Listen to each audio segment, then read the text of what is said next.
8 मार्च 2014 रात 12:41 पर मलेशिया की राजधानी कुआलालंपुर से मलेशिया एयरलाइंस की MH370 ने उड़ान भरी, जिसको चीन की राजधानी बीजिंग जाना है। इस विमान में 227 यात्री सवार हैं। क्रू मेंबर में 2 पायलट, जिनका नाम कैप्टन जहरी अहमद शाह, जिनकी उम्र 53 साल और फ्लाइट उड़ाने में एक्सपीरियंस पायलट है, और दूसरा पायलट ऑफिसर फारिक अब्दुल हमीद है, जो कि अभी अंडर ट्रेनिंग है, जिनकी ट्रेनिंग पूरी होने में कुछ घंटे बाकी हैं, और ट्रेनिंग अगर कंप्लीट होंगे तो ये एक सर्टिफाइड पायलट भी बन जाएंगे, जिनकी उम्र अभी 27 साल है। फ्लाइट में 10 अटेंडेंट हैं। कुल मिलाकर कहें तो 239 लोग सवार हैं। प्लेन टेक ऑफ के 20 मिनट बाद ही 35,000 फीट की ऊंचाई तक पहुंच जाता है।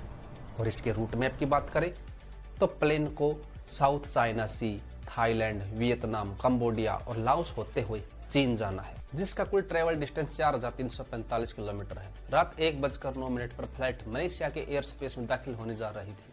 Malaysia air traffic control room यानी ATC ने पायलट से कहा, अब आप हो ची मिन सिटी से संपर्क करिए, गुड नाइट।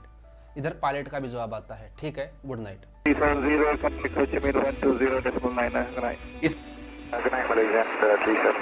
यहाँ तक सब कुछ अच्छे से प्लेन उड़ रहा था, सब नॉर्मल था, लेकिन यहाँ इस फ्लाइट की असल कहानी शुरू होती है।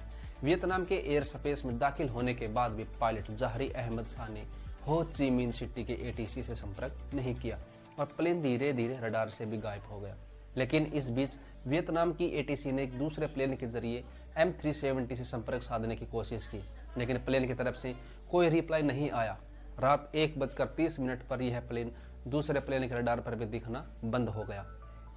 किसी को कुछ समझ नहीं आया कि प्लेन आखिर कहां चला गया, लेकिन 5 घंटे तक कड़ी मशक्कत के बाद भी प्लेन रडार सिग्नल में नहीं आया, तो मलेशिया एयरलाइंस ने ऑफिशियली यह घोषणा कर दी कि फ्लाइट MH370 मिसिंग है। Breaking news tonight, a Malaysia Airlines flight MH370 Flight MH370 disappeared en route to Beijing.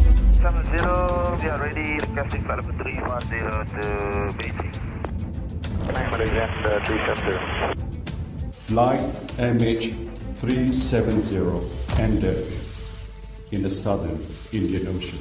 लेकिन जब इस प्लेन की खोजबीन शुरू हुई तो इसके सिग्नल मिलिट्री रडार पर 1:21 पर मिले।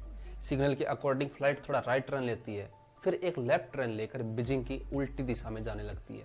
यह प्लेन मलेशिया थाईलैंड बॉर्डर से होकर हिंद महासागर की ओर जाती है। इस प्लेन को ट्रैक करने का अभी दूसरा रास्ता भी बचा हुआ था। असल में यह प्लेन बोइंग 777 था, जिसमें एक ऑटोमेटिक कम्युनिकेशन सिस्टम लगा होता है और यह सैटेलाइट की निगरानी में रहता है।